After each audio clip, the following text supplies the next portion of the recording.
احمد نے گاڑی ایک انجان جگہ پر روکی۔ بہت عجیب و غریب سی جگہ تھی اور یہاں ہر طرف ویرانی پھیلی تھی۔ ایک طرف گہرے جنگلات تھے اور ایک طرف پہاڑیاں ہی پہاڑیاں تھیں۔ احمد گاڑی سے نیچے اترے تو مجھے بولے، اب میڈم آپ بھی نیچے اتر جائیں، آپ کو اتارنے کے لیے یا پھر آپ کا استقبال کرنے کے لیے کوئی نہیں آئے گا۔ اس کی اس بات پر میں حیران ہوئی۔ آج تک کبھی اس نے ایسے بات نہیں کی تھی۔ اس کا یہ لہجہ مجھے بہت زیادہ حیران کرنے والا تھا۔ میں جیسے ہی گاڑی سے نیچے اتری تو اس ویران سی جگہ کو دیکھ کر میرے رونگٹے کھڑے ہو گئے، کیونکہ یہاں آس پاس کہیں بھی آبادی کا نام و نشان تک نہیں تھا۔ احمد آگے چلتے چلتے جا رہے تھے اور میں ان کے پیچھے تھی۔ ایک پہاڑی کے اوپر سے گزرتے ہوئے جیسے ہی ہم دونوں نیچے کی طرف آئے، مجھے محسوس ہوا جیسے میں نیچے گر جاؤں گی۔ بڑی مشکل سے گرتے گرتے بچی۔ ایسی حالت میں نے احمد کا ہاتھ پکڑنا چاہا، لیکن جیسے ہی میری نظر سامنے پڑی میرے پاؤں کے نیچے سے زمین کھسک گئی۔ میرا نام جنت ہے۔ ہم 3 بہن بھائی تھے۔ میرے 2 چھوٹے بھائی اور پہلے نمبر پر میں تھی۔ میرے ابو ایک پراپرٹی ڈیلر تھے۔ ہم لوگ گاؤں میں ہی آباد تھے، لیکن ابو کو اپنے کام کے سلسلے میں شہر کے اکثر چکر لگانا پڑتے تھے، جس کی وجہ سے انہیں کافی مشکل کا سامنا کرنا پڑتا۔ اسی وجہ سے انہوں نے شہر میں اپنا گھر خرید لیا اور پراپرٹی کے کام کے ساتھ کوئی جاب بھی ڈھونڈ رہے تھے۔ ہمارا شہر والا گھر کافی بڑا تھا۔ ہم لوگ وہاں شفٹ ہو گئے۔ باقی ہمارے کافی رشتہ دار گاؤں میں ہی رہائش پذیر تھے، لیکن ابو کو آنے جانے کا مسئلہ ہوتا اور ہماری تعلیم کے لیے وہ اب شہر میں آباد ہوئے تھے۔ اس وقت میں 6 سال کی تھی۔ چھوٹے دونوں بھائی ابھی بہت چھوٹے تھے اور ابو ہمیں کسی اچھے اسکول میں داخل کروانا چاہتے تھے۔ ہم تینوں تھے بھی بہت ذہین۔ میرے ماموں بھی اسی شہر میں آباد تھے۔ دیکھتے ہی دیکھتے ہم بڑے ہو گئے۔ اس وقت میں 16 سال کی تھی جب ایک دن ماموں نے میرا ہاتھ اپنے بڑے بیٹے فہد کے لیے مانگ لیا۔ پاپا نے رشتے کے لیے تو ہاں کر دی، لیکن ایک شرط رکھی تھی کہ جب تک میری تعلیم مکمل نہیں ہو جاتی وہ شادی نہیں کریں گے۔ انہوں نے یہ شرط منظور کر دی تھی کیونکہ میرے ماموں کا بیٹا فہد تعلیم کے سلسلے میں انگلینڈ جانا چاہتا تھا۔ اس کی بھی تعلیم ابھی نامکمل تھی۔ فہد انگلینڈ چلا گیا اور میں اپنی تعلیم میں مگن ہو گئی، لیکن فہد اور میں موبائل فون پر رابطے میں تھے۔ میں بچپن سے ہی فہد کو پسند کرتی تھی۔ جب ہم دونوں کی منگنی ہو گئی تو مجھے ایسے لگتا کہ میں نے دنیا فتح کر لی ہو، کیونکہ ہمارے پورے خاندان میں فہد ہی ایسا لڑکا تھا جسے میں اپنے قابل سمجھتی تھی۔ نہیں تو کوئی بھی اتنا پڑھا لکھا نہیں تھا اور نہ ہی خوبصورتی میں کچھ خاص تھے، جبکہ میں خوبصورتی میں اپنی ماں پر گئی تھی۔ میرے پاپا کی فیملی میں سبھی سانولی رنگت کے تھے، اسی وجہ سے مجھے ددیال میں تو کوئی بھی اچھا نہیں لگتا تھا اور مجھے محسوس ہوتا کہ کوئی بھی میرے معیار کا نہیں ہے، جبکہ ننیال میں صرف ایک فہد تھا جو مجھے بے حد پسند تھا۔ فہد جتنا خوبصورت تھا میں اس سے بھی زیادہ خوبصورت تھی۔ میری گوری رنگت، تیکھے نقوش اور بائیں گال پر تل کا نشان میری دودھ جیسی گوری رنگت پر کسی داغ کی طرح واضح نظر آتا، جو میری خوبصورتی میں اضافہ کر دیتا، اور ہر وقت میں خود کو سجا سنوار کر رکھتی تھی۔ یہی وجہ تھی کہ فہد بھی میرے ہی گنگا تھا۔ فہد کے انگلینڈ جانے کے بعد میں بہت اداس ہو گئی تھی۔ وقتاً فوقتاً اس سے رابطے میں رہتی، لیکن نہ جانے کیوں پھر بھی دل میں عجیب سے خیالات آتے، حالانکہ میں فہد پر مکمل یقین کرتی تھی۔ فہد کو گئے 8 سال کا عرصہ گزر چکا تھا۔ میں 24 سال کی ہو گئی، میری ایجوکیشن بھی مکمل ہو گئی تھی، لیکن فہد 8 سال بعد بھی ملک میں واپس نہیں آیا۔ اب بابا کو بھی پریشانی ہونے لگی، کیونکہ بابا میرے چھوٹے بھائی کی بھی شادی کرنا چاہتے تھے۔ اس کی منگنی پھپھو کی بیٹی کے ساتھ ہوئی تھی اور پھپھو شادی کے لیے زور دے رہی تھی، کیونکہ ان کی 7 بیٹیاں تھیں اور وہ سب سے بڑی تھی۔ پھپھو کا کہنا تھا کہ بڑی بیٹی کی شادی ہو گئی تو میں دوسری بیٹی کے بارے میں سوچوں گی، لیکن پاپا بھی پہلے میری شادی کرنا چاہتے تھے۔ ماموں لوگوں سے پاپا نے کئی دفعہ بات کی کہ فہد کو واپس بلا لیں، وہ ہر دفعہ کوئی نہ کوئی بہانہ بنا دیتے۔ ایسے ہی 2 سال کا عرصہ اور گزر گیا۔ میں 26 کی ہو گئی تھی، لیکن فہد واپس نہیں آیا۔ اب بھی میں پریشان رہنے لگی، کیونکہ فہد کا رابطہ میرے ساتھ نہ ہونے کے برابر تھا۔ پہلے جو مجھے ہر گھنٹے کے بعد کال کرتا تھا، اب کئی دن گزر جاتے۔ میں بار بار کالز کر کے تھک جاتی تھی، لیکن وہ میرا فون نہیں اٹھاتا۔ अब मेरी परेशानी हद से ज़्यादा बढ़ती जा रही थी। मामा से कई दफ़ा इस बारे में बात की कि वो मुझे ये कहकर दिलासा दे देती, बेटा फिक्र क्यों करती हो, वहाँ वो अपने काम में बिज़ी होगा और तुम तो जानती हो ना कि दूसरे मुल्क रहने वालों की ज़िंदगी कितनी मुश्किल होती है। हर काम उन्हें खुद करना पड़ता है। लेकिन मैं जानती थी कि फ़हाद जब शुरू में गया था तब वो मेरे लिए इतना टाइम निकाल लेता। हालांकि तब उसकी एजुकेशन भी साथ चल रही थी, लेकिन उसकी एजुकेशन ख़त्म हो गई थी। अब सिर्फ वहाँ वो काम करता था, लेकिन इतनी भी क्या मसरूफियत कि मेरे लिए वो 10 से 15 मिनट भी नहीं निकाल सकता था। मैं सिर्फ उसकी मंगेतर नहीं, उसकी कज़न भी थी। और फ़हाद का ये बदलता हुआ रवैया रोज़ बरोज़ मेरे लिए परेशानी बढ़ाता जा रहा था। फिर एक दिन मैंने फ़हाद को बहुत ज़्यादा मैसेजेस किए और कई दफ़ा कॉल भी की। तब कहीं जाकर फ़हाद ने मेरा फ़ोन उठाया, लेकिन उसका ये उखड़ा हुआ लहजा मुझे बहुत अजियत दे रहा था। उसका कहना था कि आज के बाद मैं उसे कॉल ना करूं, क्योंकि वो मेरे लिए फारिग नहीं है। मैं बोली, फ़हाद क्या हो गया तुम्हें, ये कैसी बातें कर रहे हो? उसने मुझे कहा कि तुम ऐसा करो, फुप्पो से कह दो कि तुम्हारी शादी कहीं और कर दें, क्योंकि मेरा फ़िलहाल अभी पाकिस्तान आने का कोई इरादा नहीं है। उसकी ये बात सुनकर मेरे पाँव के नीचे से ज़मीन ही खिसक गई। मैं बोली, फ़हाद ये क्या कह रहे हो तुम, होश में तो हो? वो बोला, हाँ मैं ठीक कह रहा हूँ, क्योंकि अब मेरी उम्मीद पर तो ना बैठना। दरअसल मुझे यहाँ अपनी एक क्लास फेलो पसंद आ गई थी, मैंने उससे शादी कर ली। उसकी बात इतनी कहने की देर थी कि मेरा जिस्म ठंडा पड़ गया। ऐसे लग रहा था जैसे मेरे जिस्म से रूह निकल गई हो। इतना बड़ा धोखा फ़हाद मुझे नहीं दे सकता। फ़हाद से मैंने टूट कर मोहब्बत की थी।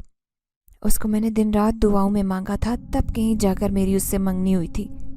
वो मुझे धोखा नहीं दे सकता, और ये भी तो मुझसे मोहब्बत करता था, तो वो ये कैसे कर सकता है? मैं फ़हाद से बार बार कह रही थी, फ़हाद मेरी बात समझने की कोशिश करो, तुम मुझे छोड़ सकते हो, मैं तुम्हारी अपनी हूँ, तुम तो मुझसे मोहब्बत करते थे ना।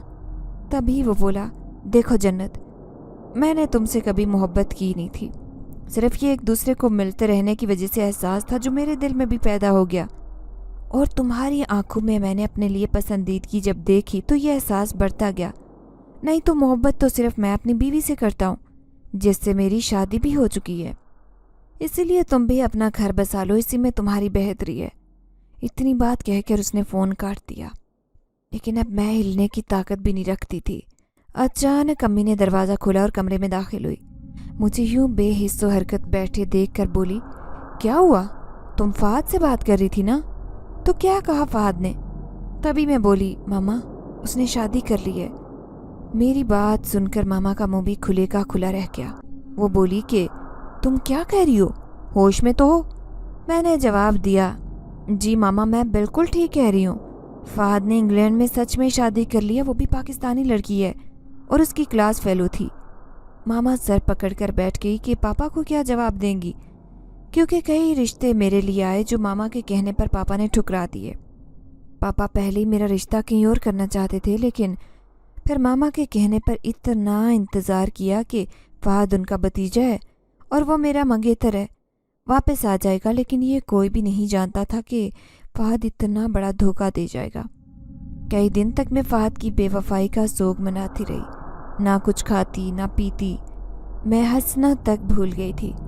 बड़ी मुश्किल से खुद को संभाला था कि एक दिन पापा एक रिश्ता लेकर आए। मैंने शादी से इनकार कर दिया कि मैं शादी नहीं करूँगी। पापा लड़के की तस्वीर मुझे दिखा रहे थे और कह रहे थे कि एक दफ़ा देखो तो सही, बहुत अच्छा लड़का है, यही लड़का तो मेरा बॉस है, उसने खुद तुम्हारे साथ शादी के लिए मुझसे बात की है, उसने शायद तुम्हें मेरे साथ कॉलेज जाते हुए देखा था, तो अब जब उसे पता चला है कि तुम्हारी मंगनी टूट गई है तो वो तुमसे शादी करना चाहता है, तुम एक दफ़ा उससे मिल लो।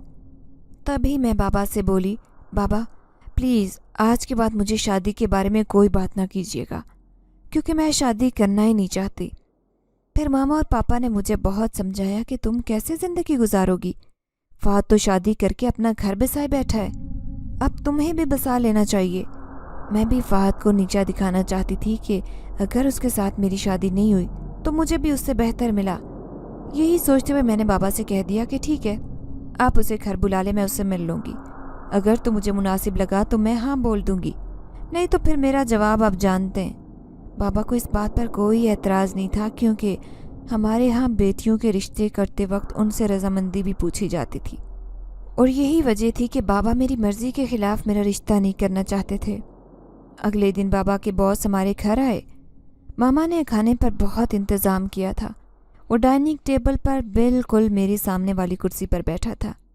جیسے ہی اس کے ساتھ میری نظریں ملی تو میں اکا بکا رہ گئی، کیونکہ وہ انتہا کا خوبصورت نوجوان تھا۔ اس کی آنکھوں میں اس قدر کشش تھی کہ نہ جانے کیوں میں اس کی طرف کھنچتی چلی گئی۔ اس نے جیسے ہی پاپا سے شادی کی بات کی تو پاپا بولے، میں نے سب کچھ اپنی بیٹی پر چھوڑا ہے۔ تبھی میں بولی، ٹھیک ہے پاپا، مجھے اس رشتے پر کوئی اعتراض نہیں۔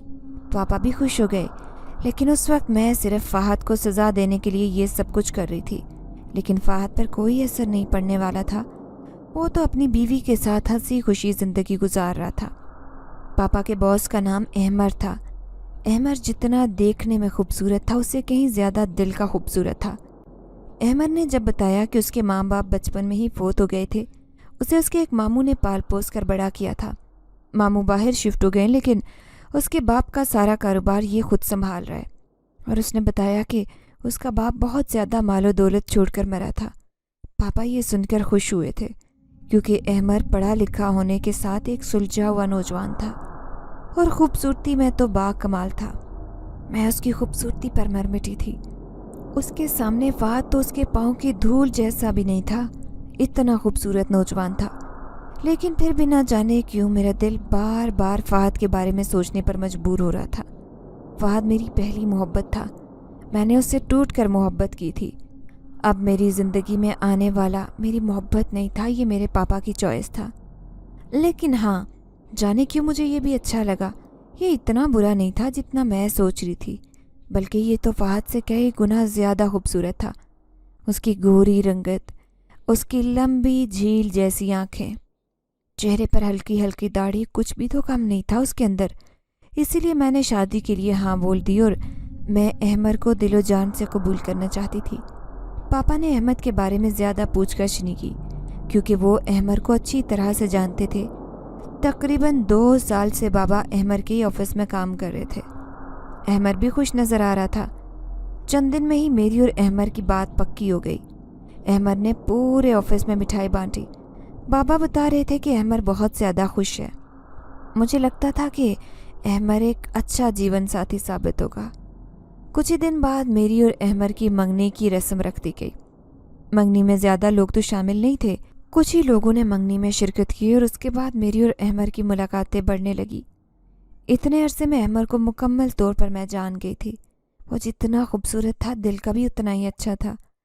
احمر میری مرضی اور میری خوشی کا بہت زیادہ خیال رکھتا، میرے لیے بہتر سے بہتر گفٹ لے آتا۔ مجھے لگتا کہ شاید فہد سے بہتر مجھے رشتہ نہ ملے، لیکن یہ میری غلط فہمی تھی۔ جیسے ہی مجھے احمر ملا، میری زندگی بدل گئی۔ احمر شادی کے لیے زور دے رہا تھا۔ بابا کو اس بات پر کوئی اعتراض نہیں تھا، کیونکہ میری شادی کی ساری تیاریاں مکمل تھی، اسی لیے اگلے مہینے شادی رکھ دی گئی۔ دونوں اطراف میں شادی کی تیاریاں دھوم دھام سے چل رہی تھی۔ احمر کی طرف سے ساری شاپنگ میں نے خود ہی کی، اور مجھے احمر نے بہت زیادہ شاپنگ کروائی۔ میں بہت خوش تھی۔ پھر آخر کار میری اور احمر کی شادی کا دن آ گیا۔ احمر کے ساتھ بارات میں زیادہ لوگ تو نہیں تھے، چند آفس کے لوگ اور کچھ احمر کے دوست تھے۔ جیسے ہی رخصتی کا وقت آیا تو نہ جانے کیوں میرا رونے کو بہت دل کر رہا تھا۔ حالانکہ جب سے میری احمر کے ساتھ منگنی ہوئی تھی، میں نے ایک دن بھی فہد کو یاد نہیں کیا تھا۔ جب سے احمر میری زندگی میں آیا تھا، میں بہت خوش تھی۔ بارات میں بھی احمر کا کوئی رشتہ دار شریک نہیں ہوا۔ یہ بات تو احمر نے پہلے ہی بتا دی تھی کہ اس کا کوئی بھی رشتہ دار یہاں نہیں ہے، سب باہر شفٹ ہو گئے، یہ اکیلا ہی رہتا ہے، اسی لیے کسی نے بھی کوئی بات نہیں کی تھی۔ میری شادی میں میرے تمام رشتہ داروں نے شرکت کی، جس میں میرے ماموں لوگوں کی فیملی بھی تھی۔ سب لوگ احمر کو دیکھ کر میری قسمت پر رشک کر رہے تھے۔ سب کا یہی کہنا تھا کہ مجھے فہد سے بہتر شوہر ملا ہے، اور مجھے لگتا تھا کہ میں احمر کے ساتھ بہت خوش رہوں گی، کیونکہ احمر دل کا بھی بہت اچھا تھا۔ احمر نے ان دنوں میں جتنا مجھے اپنی محبت کا یقین دلایا، اتنی بات تو میں جان گئی تھی کہ مجھے عزت کے ساتھ محبت بھی دے گا۔ فہد کو تو میں بہت پیچھے چھوڑ آئی تھی۔ اب میرے لیے میرا سب کچھ احمر تھا۔ ماں باپ کے گھر سے میں رخصت ہو گئی تھی۔ अहमर के साथ फ्रंट सीट पर बैठे मैं सजे धजे रूप में क़यामत ढा रही थी। अहमर गाड़ी खुद ही ड्राइव कर रहे थे और बार बार ड्राइविंग से नज़रें हटाकर मेरी तरफ देखते। मैं भी हल्की सी मुस्कुराहट चेहरे पर से जाकर उनकी तरफ देखती। ऐसे लग रहा था कि फ़हद से अच्छा तो ये अजनबी है जिसने चंद ही महीनों में मेरा दिल जीत लिया। सच में ही ऐसे महसूस हो रहा था कि फ़हद से मुझे कभी मोहब्बत हुई नहीं थी। जैसे फ़हद के दिल में एक एहसास था, उसी तरह मेरे दिल में था। मोहब्बत का पता तो अब चला जब मुझे अहमर से हुई, और जहाँ मेरे मोहब्बत करने का हक था क्योंकि ये मेरा शौहर था। गाड़ी एक अजनबी रास्ते की तरफ गामजन थी। मुझे तो बाबा बता रहे थे कि अहमर इसी शहर में रहते हैं, लेकिन हम लोग तो काफ़ी आगे निकल आए थे। तभी मैं अहमर की तरफ देखते हुए बोली, अहमर, हम कहाँ जा रहे हैं? आपका घर तो इसी शहर में नहीं था? तभी अहमर के चेहरे पर एक मुस्कुराहट आई और वो बोले, मेरा घर तो इसी शहर में है, लेकिन मैं तुम्हें एक ऐसी जगह लेकर जाना चाहता हूँ जहाँ तुम बहुत खुश रहो, क्योंकि मैं तुम्हें बहुत खुश देखना चाहता हूँ। जब रोज़ तुम्हें इस हालत में देखूंगा तो लुत्फ़अंदोज़ होऊंगा। उसकी यह बात मुझे समझ नहीं आई, लेकिन उसका मोहब्बत भरा लहजा मेरे सुकून के लिए काफ़ी था। मैंने सोचा कि शायद ये रुखसती के फ़ौरन बाद ही मुझे हनीमून पर लेकर जा रहा हो। जवाबन मैं भी मुस्कुरा दी। पूरे रास्ते मेरे और अहमर के दरमियान ज़्यादा गुफ्तगू नहीं हुई। अगर कोई एक दो बात पूछी तो मैंने ही पूछी थी। उसका अहमर ने हाँ ना में जवाब दिया। खैर, सारा रास्ता गुजर गया। अहमर ने गाड़ी एक अनजान जगह पर रोकी। ये बहुत अजीब व गरीब सी जगह थी। हर तरफ वीरान खाली जगह पड़ी थी। एक तरफ गहरे जंगलात थे और एक तरफ पहाड़ी पहाड़ थे। अहमर गाड़ी से नीचे उतरे तो मुझे बोले, अब मैडम आप भी नीचे उतर आइए, आपको उतारने या आपका इस्तकबाल करने के लिए कोई भी नहीं आएगा। उसकी इस बात से मैं बहुत हैरान हुई। उसका लहजा मुझे बहुत ज़्यादा हैरान करने वाला था। मैं जैसे ही गाड़ी से नीचे उतरी तो उस वीरान सी जगह को देखकर मेरे रोंगटे खड़े हो गए, क्योंकि यहाँ आसपास तो कहीं भी आबादी का नामो निशान नहीं था। अहमर आगे चलते जा रहे थे और मैं उनसे पीछे थी। एक पहाड़ी के ऊपर से गुजरते हुए जैसे ही हम दोनों नीचे की तरफ आए, मुझे महसूस हुआ जैसे मैं नीचे गिर जाऊंगी। बड़ी मुश्किल से मैं गिरते गिरते बची। ऐसी हालत में मैंने अहमर का हाथ पकड़ा, लेकिन जैसे ही मेरी नज़र सामने पड़ी मेरे रोंगटे खड़े हो गए, क्योंकि सामने एक बहुत ही भयानक शक्ल का आदमी खड़ा था। मैं जो पहले ही गिरने वाली थी, अहमर ने एक झटके से मेरा हाथ पीछे किया। मैं पहाड़ से नीचे जा गिरी।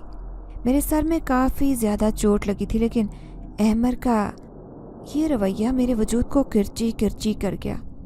मैं बड़ी मुश्किल से खुद को हिम्मत देती उठी, लेकिन वो भयानक शक्ल वाला आदमी ऐसे लग रहा था जैसे मुझे खा जाएगा। थोड़ी देर के बाद वो वहाँ से गायब हो गया। मुझे समझ नहीं आ रही थी कि ये सब क्या हो रहा है। मैं थर थर काँप रही थी। भागती हुई अहमर के करीब गई और बोली, अहमर, ये मुझे आप कहाँ लेकर आए? यहाँ तो आबादी का नामो निशान भी नहीं है। मेरे सर से खून बह रहा था। मैं रो रही थी क्योंकि तकलीफ़ इतनी ज़्यादा थी। फिर मैं बोली कि देखिए, हम वापस चले, हम शहर चलते हैं, मुझे हनीमून नहीं मनाना। तभी अहमर बोला, सब्र करो, अभी तो तुमने देखा ही क्या है, अभी बहुत कुछ देखने को मिलेगा और तुम नहीं जानती मुझे कितना मज़ा आने वाला है। अहमर का बदलता रवैया मेरे लिए हैरान कुन था। क्या अहमर का असल रूप था? क्या अहमर ने भी मेरे साथ धोखा किया? क्या सिर्फ अल्लाह ने मुझे धोखे खाने के लिए दुनिया में भेजा था? यही सोचते मैं अहमर के पीछे चल रही थी। शाम से रात हो गई, लेकिन चलते चलते वो रास्ता ख़त्म नहीं हो रहा था। मेरे पाँव दुखने लगे, मेरी हिम्मत जवाब दे गई। ये भारी लिबास बमुश्किल पहने मैं कदम उठा रही थी, तभी एक जगह पर आकर बैठ गई, क्योंकि मेरे अंदर अब चलने की हिम्मत नहीं थी। सुबह से मैंने कुछ नहीं खाया था। तैयार होने के बाद मामा ने इतना कहा था कि खा पी लूँ, लेकिन मैंने नहीं खाया क्योंकि माँ बाप से जुदाई का गम था। इसी वजह से मुझे भूख नहीं थी, लेकिन अब मुझे ऐसे महसूस हो रहा था जैसे मेरे जिस्म से जान निकल गई हो। मेरी टांगें मेरा साथ नहीं दे रही थी। जैसे ही मैं बैठी, अहमर एकदम से पीछे मुड़े और बोले, बस इतनी हिम्मत थी तेरे अंदर? उठा, बैठने की इजाज़त नहीं है तुम्हें, आ जाओ मेरे पीछे। आखिर ये मेरे साथ क्या करने जा रहा है? मैंने खुद को हिम्मत दी और अहमर के पीछे हो ली। अब अहमर एक बहुत गहरे जंगल में पहुंचा, जहाँ हर तरफ बड़े दरख्त थे और दरख्तों से नीचे लटकती शाखें खौफनाक मंजर पेश कर रही थी। वो शाखें खुद ब खुद इतनी ज़ोर से हिलती, जैसे मैं उनके करीब से गुजरने लगती तो मेरे मुंह पर आ लगती। मैं बड़ी मुश्किल से वहाँ से गुजरती जा रही थी, तभी दूर एक खंडनुमा घर नजर आया। यहाँ पर अहमद रुका था और एक नज़र पीछे मुड़कर मेरी तरफ देखा और बोला, आ जाओ, ये है मेरा घर, मेरे साथ इसी घर में रहना होगा। मेरी आंखें खुली की खुली रह गई। ऐसे लग रहा था जैसे किसी ने आसमान सर पर गिरा दिया हो। ये अहमद क्या कह रहा है? क्या यहाँ इतनी अजीबो गरीब सी जगह पर ये रहता है? लेकिन इसका ऑफिस तो शहर में है। क्या शहर से हर रोज़ इतना लंबा सफ़र करके यहाँ आता है? लेकिन बाबा तो बता रहे थे कि खुद उन्होंने अहमद का घर देखा है, वो तो शहर में था। कई सवाल मेरे जहन में थे, लेकिन उन सवालों का जवाब देने वाला मेरे पास कोई नहीं था। एक मेरा शोहर था जिसके साथ आज ही मेरी शादी हुई थी। उसका बदलता रवैया और बेरुखी मुझे अंदर तक तड़पा रही थी। मैं जैसे ही उस खंडनुमा घर में दाखिल हुई, वहाँ एक अजीब सी वहशत थी।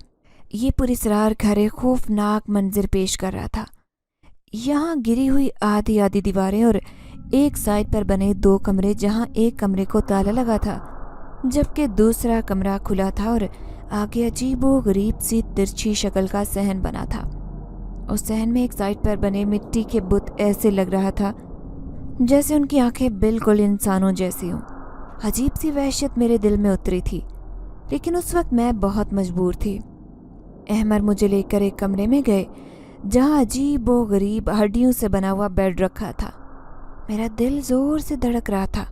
मैं दरवाजे में ही रुक गई। तभी एक झटके से अहमद ने मेरा हाथ खींचा और मैं जाकर उसके बेड पर गिरी। उस वक्त अहमद मुझे बोले, तुम इसी सब के काबिल थे जो तुम्हें मिल गया, अब रहो यहाँ हमेशा के लिए। तरसेगा तुम्हारा बाप भी तुम्हारी शक्ल देखने के लिए। अब शायद मुझे सुकून महसूस हो। उसकी ये बात मुझे बहुत हैरान कर रही थी। मेरी आंखों से ज़ारो कतार आंसू जारी थे। तभी मैं खुद को संभालती हुई उठ बैठी। अहमद की तरफ देखते हुए बोली, अहमद, तुम मेरे साथ ऐसा क्यों कर रहे हो? आखिर मैंने तुम्हारा क्या बिगाड़ा है? क्या कसूर है मेरा? अहमद ने जवाब दिया, कसूर तुम्हारा नहीं, तुम्हारे बाप का है, जिसकी सज़ा तुम उम्र भर काटोगी। तुम्हारा बाप मेरा मुजरिम है। जब मुजरिम को सज़ा नहीं दे सकते तो फिर उसको ऐसी अजियत दें कि वो पल पल जिए, पल पल मरे। मैं भी तुम्हारे बाप को ऐसी अजियत देना चाहता हूँ, फिर मुझे सुकून होगा। जब तुम्हारे बाप की बेटी वही तकलीफ़ महसूस करेगी जो आज तक मैं करता आया हूँ, हो सकता है तब मेरा दुख कम हो जाए। उसकी बात सुनकर जैसे किसी ने सर पर मेरे बम फोड़ा। मुझे समझ नहीं आ रही थी कि ये क्या कह रहा है। तभी मैं बोली, अहमद, क्या किया मेरे बाबा ने? देखो, मैं तुम्हारी बीवी हूँ, मेरे साथ ऐसा मत करो। मैंने तुम्हें दिल से कबूल किया है। तभी वो बोला, तुमने मुझे दिल से कबूल किया, लेकिन मैंने सिर्फ तुमसे बदला लेने के लिए शादी की है। देखना तुम्हारा अंजाम क्या होगा। मुझे तो बहुत मज़ा आने वाला है। वो ताली बजाते बोला था। एक और कहका हवा में बुलंद हुआ और मुझे ऐसे महसूस हुआ कि अहमद के कहकों के साथ बहुत खौफनाक कहके शामिल थे। मुझे ऐसे महसूस हो रहा था कि मेरे कान फट जाएंगे। मैंने दोनों हाथ कानों पर रखे और बोली, प्लीज़ अहमद, बस करो, बंद करो ये हंसना, मुझे बहुत तकलीफ़ हो रही है। तभी अहमद बोला, तुम्हारी ये तकलीफ़ देखकर तो मेरी तकलीफ़ कम होगी। मुझे समझ नहीं आ रही थी कि आखिर ऐसी कौन सी खता मेरे बाप ने कर दी जिसकी मुझे इतनी बड़ी सज़ा दे रहा है। अब अहमद कमरे से बाहर चला गया, लेकिन मैं वहीं घुटनों में सर देकर बिलक बिलक कर रो रही थी। यहाँ मेरी सुनने वाला कोई भी नहीं था, क्योंकि मैं अपने घर वालों से इतनी दूर आ गई थी कि जहाँ उनको मेरी खुशबू तक भी नहीं आएगी। अब मुझे लगता कि मैं सारी उम्र उसी कैद खाने में गुजार दूंगी। मैं मर जाऊंगी, यहाँ जिंदा नहीं रहूंगी। बार बार मेरे जहन में यही ख्याल आ रहा था। वैसे भी अब इस ज़िंदगी का क्या फ़ायदा था जिसमें अजियत के अलावा कुछ भी नहीं था। इतने साल मैंने फ़हद का इंतज़ार किया, उसने मुझे धोखा दिया। अब जब मैंने अहमद पर भरोसा करके उससे शादी की, अब ये मेरे साथ सलूक कर रहा था। आखिर मेरी किस्मत ऐसी क्यों है? बार बार अपनी किस्मत को कोसते मैं बिलक बिलक कर रो रही थी। यह अजीबोगरीब डरावनी आवाज़ें बार बार मुझे सुनाई दे रही थी। ऐसे लग रहा था जैसे कोई बुरी आवाज़ में रो रहा हो, और उस आवाज़ से मेरे कान के पर्दे फटने को होते। फिर कुछ ही देर बाद वो आवाज़ थम गई। मैं घुटनों में सर दिए वैसे ही बैठी थी। फिर न जाने कब मुझे नींद आई, और जब मेरी आँख खुली तो मैं बेड से टेक लगाए इतनी ठरठराती सर्दी में ऐसे ही बैठी थी। मेरा जिस्म सर्दी से बिल्कुल ठंडा पड़ गया था। मैं जैसे ही उठी और उस अंधेरे कमरे में हाथ मारती हुई दरवाजे तक पहुंची। दरवाज़ा खोला तो बाहर हल्की हल्की रोशनी फैली थी। तभी मेरी नज़र सामने जायनमाज पर बैठे उस शख्स पर पड़ी जिससे कल मेरा निकाह हुआ था। लेकिन वो इस कदर बेरहम था कि उससे मुझ पर ज़रा बराबर रहम नहीं आ रहा था। आते ही उसने मुझ पर जुल्म सितम के पहाड़ तोड़ डाले। तभी मैं सोचने लगी, क्या फ़ायदा इस इबादत का जिसकी इबादत ये कर रहा है, उसी की बंदी को तकलीफ़ देता है, क्या खुदा इसे माफ़ करेगा? तभी उसने दुआ के लिए हाथ उठाए, लेकिन मेरा दिल चाह रहा था कि उसे इतनी बद्दुआएं दूं कि उसकी ज़िंदगी में कभी सुकून नहीं आए। जो मेरे साथ ऐसा कर रहा है। फिर वो वहाँ से उठा और दूसरे कमरे में जिसको ताला लगा था उसका ताला खोलकर उस कमरे के अंदर चला गया और इस कमरे का दरवाज़ा बंद कर लिया। मैं हैरान थी कि आखिर इस कमरे में ऐसा क्या है। मैं वज़ू के लिए पानी ढूंढने लगी। तभी पास बड़े घड़े पर मेरी नज़र पड़ी। मैंने उसे वज़ू किया और अल्लाह के हुज़ूर सजदा रेज़ हुई। आज मैं अपने तमाम तर गुनाहों की माफ़ी मांगना चाहती थी जिनकी सज़ा मुझे मिल रही थी।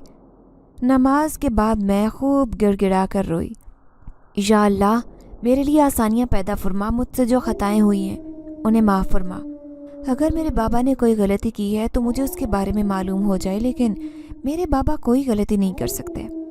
मेरे बाबा तो इंतहाई नरम दिल के थे, तो फिर ये क्यों मेरे साथ ऐसा कर रहा है? मेरे अल्लाह तू जानता है मैं नहीं जानती, इसीलिए मुझ पर रहम फरमा। दुआ मांगने के बाद मैंने अपने मुंह पर हाथ फेरा। तभी मेरी नज़र सामने खड़े उसी वजूद पर पड़ गई जिसे देखकर मुझे वहशत महसूस हो रही थी। वो टिकटिकी बांधे मुझे देख रहा था। तभी मैं उठ खड़ी हुई, जानमाज़ फोल्ड की और अंदर कमरे की तरफ बढ़ गई। अब फिर मुझे जी भर के रोना आ रहा था। जिसके लिए मैं अपना सब कुछ छोड़कर यहाँ आई थी, वो मेरे साथ बात करना भी गवारा नहीं कर रहा था। थोड़ी देर के बाद अहमर कमरे में आया और बोला, महारानी तुम्हें यहाँ बैठने के लिए नहीं लाया गया, उठो, बहुत से काम करने वाले पड़े हैं। पहले तो वो बर्तन सामने नज़र आ रहे हैं, वो सारे बर्तन कई दिनों के जूठे बर्तन हैं। ये सब तुम्हारे लिए इकट्ठे किए थे ताकि तुम अपने घर में शहजादियों की तरह रहने वाली आज ये कई दिन के जूठे बर्तन दोगी तो तुम्हारी हालत देखकर मुझे बहुत सुकून होगा। उसकी ये बात सुनते ही मैं लंबी सांस लेती बर्तनों की तरफ आ गई। इतने ज़्यादा बर्तन थे, ऐसे लग रहा था जैसे पूरे साल के बर्तन जमा किए हों। ये घर में मुझे अकेला ही नज़र आ रहा था, यहाँ पर कोई दूसरा नहीं था। तो इतने बर्तन कैसे धोने वाले हो गए? मैंने अपने बाजू चढ़ाए और उन बर्तनों को धोना शुरू कर दिया। सुबह से लेकर दोपहर हो गई, लेकिन जितने बर्तन मैं धोती उतना ढेर लग जाता। मैं थक चुकी थी।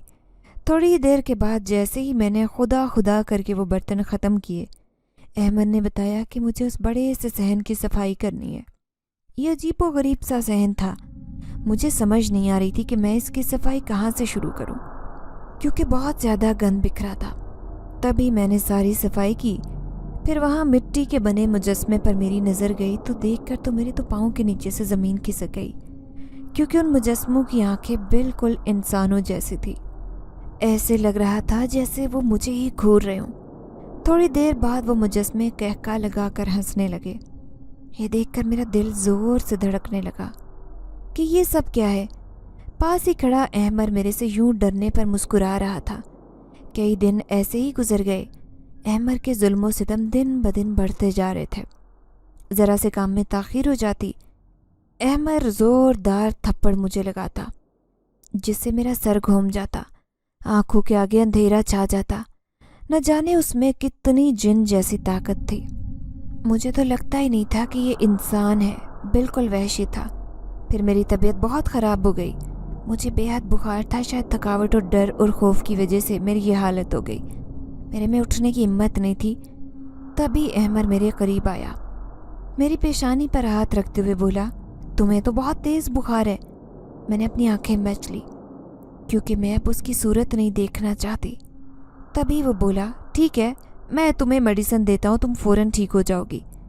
उसके उस रवैये पर मुझे बहुत हैरानगी हुई कि ये इतना मेहरबान कैसे हो गया। उसने मुझे एक मेडिसिन दी और उसे खाते ही मेरी तबीयत बिल्कुल ठीक हो गई थी। मैं हैरान थी कि ये कैसी जादुई दवाई है जिसने एक पल में ही मुझे ठीक कर दिया। अब मुझे पता था कि मुझे उसी रूटीन से दोबारा वो सारे काम निपटाने, और वही डरावनी चीज़ें जो मुझे डराएंगी शायद उसने ये दवाई ख़ास तौर पर मेरे लिए बनवाई थी, या फिर उसका कोई और ड्रामा था। मैं यूं ही सोचूं में गुम थी, तभी वो मेरी ठोड़ी पकड़ते हुए मेरे मुंह को बिल्कुल अपने चेहरे के करीब ले आया और बोला, मुझे पता है कि तुम इस वक्त क्या सोच रही हो, लेकिन न जाने क्यों मुझे तुम पर रहम आने लगा है। अब मेरा दिल नहीं चाहता कि मैं तुम्हारे साथ वो सब कुछ करूं जिसकी तुम हकदार हो। मैंने गुस्से से उसका हाथ पीछे झटका और बोली, आखिर तुम मुझे मेरा कसूर क्यों नहीं बताते? क्यों मुझे यूं दिन रात अजियत दे रहे हो? अहमर मुझे देखते हुए बोला, जानना चाहती हो कि क्या कसूर है तुम्हारा? तुम्हारा कसूर सिर्फ ये है कि तुम अपने बाप की बेटी हो, उसकी सज़ा तुम काट रही हो। उस वक्त अहमर की आंखें सुर्ख अंगारा हो रही थी, जिन्हें देखकर लगता कि उसके दिल में मेरे बाबा के लिए बहुत नफ़रत है। लेकिन ये नफ़रत क्यों है, मैं ये बात जानना चाहती थी। तभी मैं बोली, आखिर बताते क्यों नहीं हो कि मेरे बाबा ने ऐसा क्या किया है? मुझे बता दो, कम से कम ये रोज़ रोज़ की अजियत थोड़ी कम हो जाए। तभी वो बोला, हौसला है तुम्हारे अंदर ये सब कुछ सुनने का? तभी मैं बोली, हाँ हौसला है, जभी तो इतने दिनों से तुम्हारे जुल्मों से तुम खामोशी से बर्दाश्त कर रही हूँ। सब कुछ बर्दाश्त कर सकती हूँ। उसने मेरा हाथ पकड़ा और उस कमरे की तरफ ले गया जिस पर हर वक्त ताला लगा रहता। उसने ताला खोला और मुझे अंदर ले गया।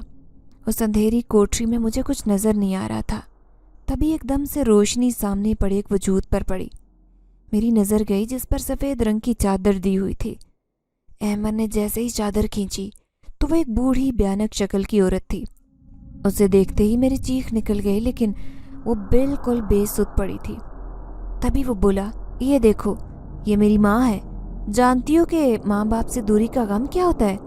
मैं भी सिर्फ 6 माह का था जब मेरा बाप इस दुनिया से चला गया। मेरी माँ एक जिनज़ादी है और मैं भी जिनज़ादा हूँ। उसकी ये बात सुनकर तो मेरा जिस्म थर थर कांपने लगा। तभी वो बोला, कांपने की ज़रूरत नहीं है, तुम तो कहती थी कि मैं बहुत हिम्मत वाली हूँ। अब आगे हकीकत तो सुन लो। तभी मैंने उसे ये फील करवाया कि मैं उससे बिल्कुल नहीं डर रही। मैं बोली, तो फिर इसमें मेरे बाबा का क्या कसूर है? तभी वो बोला, तुम्हारे बाबा का ही तो कसूर है। मेरी माँ मेरे बाप की वफ़ात के बाद मुझे लेकर इंसानी दुनिया में आबाद हो गई, क्योंकि कोहकाफ के जालिम जिन्नात मेरी माँ की जवानी को देखकर उसे कोहकाफ में बर्दाश्त नहीं कर रहे थे। लेकिन मेरी माँ मेरी खातिर दूसरी शादी नहीं करना चाहती थी। वो मुझे संभालना चाहती थी, मेरी अच्छी परवरिश करना चाहती थी। इसलिए वो एक इंसानी दुनिया के वीरान घर में जाकर आबाद हो गई। हम दोनों माँ बेटा वहाँ खुश थे। मैं उस वक्त सिर्फ 8 साल का था जब तुम्हारा बाप एक आदमी के साथ उस घर में आया था। मैंने देखा तुम्हारे बाप ने वो घर खरीद लिया। उस दिन मुझे और मेरी माँ को बहुत दुख हुआ, क्योंकि उस घर में हम आराम और सुकून से अपनी ज़िंदगी गुजार रहे थे। हम जिन्नात छोटी उम्र में ही हर चीज़ समझने लग जाते हैं। मैं भी ये बात समझ गया था कि अब हमारे लिए मुश्किलात पैदा होंगी। लेकिन जैसे ही उस घर की सफाई हो रही थी, न जाने कैसे मेरी माँ उन्हें नज़र आ गई। तभी उन्होंने वहाँ एक आमिल को बुलाया और उस आमिल ने मेरी माँ पर इतना बुरा जादू किया, जिसकी वजह से उस दिन से लेकर आज तक मेरी माँ इसी तरह बेहिस्सो हरकत पड़ी है। ना ये हरकत करती है, ना बोलती है। अब खुद सोचो, जिस बच्चे ने माँ बाप के बगैर बचपन गुजारा हो, जिसका कोई सहारा ना हो, वो अपनी माँ को यूं मुर्दा हालत में देखता रहे। क्योंकि मेरी माँ ने उन 27 से 28 सालों में सिर्फ एक दफ़ा भी मेरे साथ बात नहीं की थी। ये सब कुछ तुम्हारे बाप की वजह से हुआ। हम लोग उसे कुछ कह नहीं रहे थे, खामोशी से वहाँ रह रहे थे, लेकिन उनसे ये सब कुछ बर्दाश्त नहीं हुआ। मेरी माँ को इस हालत में पहुँचा दिया। मैंने उसी दिन से तहैया कर लिया था कि मैं उस इंसान को ऐसी अजियत दूंगा जिससे ये पल पल मरेगा और पल पल जिएगा। जैसी अजियत मैं पूरी उम्र बर्दाश्त करता रहूं, ऐसी अजियत ये बर्दाश्त करेगा। इसीलिए तो मैंने वहाँ ऑफिस बनाया था और इसे वहाँ नौकरी दी थी। इसके साथ ही तुम्हारा बाप प्रॉपर्टी का काम भी करता था, लेकिन उसे लालच बहुत था ज़्यादा पैसा इकट्ठा करने का, तो मैंने इसे वो सब कुछ दिया। तो फिर तुम्हारे साथ शादी की, ताकि जब मैं तुम्हारे साथ जुल्म करूँगा तो मुझे एहसास होगा कि मैं तुम्हारे बाप से बदला ले रहा हूँ। लेकिन न जाने फिर क्यों और कैसे मुझे तुमसे मोहब्बत हो गई। मैं जो तुम्हें यहाँ पर सिर्फ अजियत देने के लिए लाया था, तुम्हारी मासूमियत देखकर खुद को कंट्रोल नहीं कर सका। मैंने सोच लिया कि इसमें मेरा कोई कसूर नहीं था। जो कुछ किया तुम्हारे बाप ने किया। उसकी ये कहानी सुनकर मुझे बहुत दुख हुआ। वो सच में बहुत दुखी था। मैंने अहमर का हाथ पकड़ा और बोली, تمہارے ساتھ واقعی زیادتی ہوئی ہے۔ میں جانتی ہوں کہ ماں باپ کا دکھ کتنا بڑا ہوتا ہے۔ احمر زاروں قطار رو رہا تھا۔ میں جسے اتنا مضبوط اور بے حس اور بے درد سمجھتی تھی، اس شخص کو روتے ہوئے دیکھ رہی تھی، اور وہ شخص کوئی اور نہیں تھا، وہ کوئی عام انسان نہیں تھا بلکہ جن زادہ تھا۔ اس کا غم سچ میں بڑا تھا۔ اسی دن میں نے احمر سے وعدہ کیا کہ اس کی ماں کو ٹھیک کرنے کی ذمہ داری میری ہے، لیکن اس کے لیے مجھے اس کی مدد کی ضرورت ہے۔ میں احمر کے ساتھ اگلے دن بابا کے گھر پر آئی۔ احمر نے اب مجھے دل سے قبول کر لیا تھا، لیکن وہ ایک جن زادہ تھا، یہ بات میں جانتی تھی۔ مجھے بھی اس سے محبت تھی اور سب سے بڑھ کر احساس تھا، اور وہ اپنے باپ کی غلطی کا ازالہ کرنا چاہتی تھی۔ میں بابا سے میں نے اس بارے میں پوچھا کہ جب ہم نئے گھر میں آباد ہوئے تھے تو وہاں کسی عامل کو لے کر آئے تھے۔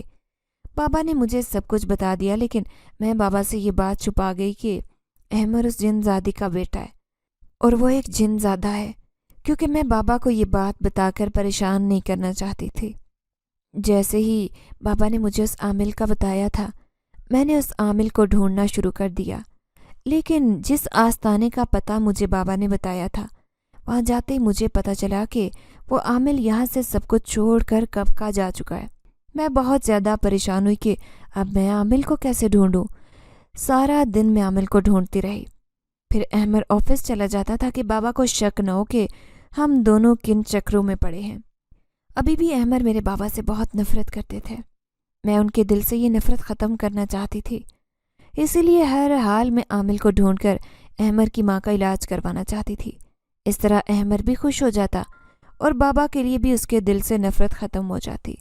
میں صرف یہی چاہتی تھی۔ پھر شام کو میں احمد کے ساتھ احمر کے اسی گھر میں آ جاتی جہاں پر اس کی ماں تھی۔ اب نہ تو مجھے ان آوازوں سے وحشت ہوتی تھی اور نہ ہی احمر کے اس گھر سے۔ اب ہر روز میں اس کی ماں کی خاطر تواضع کرتی، ان کے سر میں تیل لگاتی، ان کو کھانا دیتی۔ میں جانتی تھی کہ وہ ایک جن زادی ہے، لیکن وہ میرے شوہر کی ماں تھی، اسی لیے اس کی خدمت کرنا خود پر لازم کر لیا تھا۔ اور سب سے بڑھ کر میرے باپ کی غلطی کی وجہ سے ایسا ہوا تھا۔ شاید میں اس غلطی کا ازالہ تو نہیں کر سکتی تھی، لیکن اس طرح سے میں اپنے دل کو سکون دینا چاہتی تھی۔ پھر اس دن احمد نے مجھے بتایا کہ وہ عامل بابا کسی گاؤں میں آباد ہیں۔ وہ خود بھی بیمار ہیں، انہیں بہت بڑی بیماری لاحق ہو گئی ہے، شاید وہ کچھ ہی دیر زندہ رہ سکیں۔ یہ بات میرے لیے بہت تشویشناک تھی۔ میں احمد کی مدد سے اس گاؤں میں پہنچی تو اس عامل بابا سے میری ملاقات ہوئی، جو شکل و صورت میں کافی ضعیف اور بیمار نظر آ رہے تھے۔ میں نے پہلے ان کا حال احوال پوچھا اور پھر ان سے اپنے بابا کا نام لے کر پوچھا کہ محمد علی آپ کو جس گھر میں لے کر گئے تھے، وہاں سے آپ نے ایک جن زادی کو بیماری میں مبتلا کر دیا تھا، کیا آپ اس کے بارے میں جانتے ہیں؟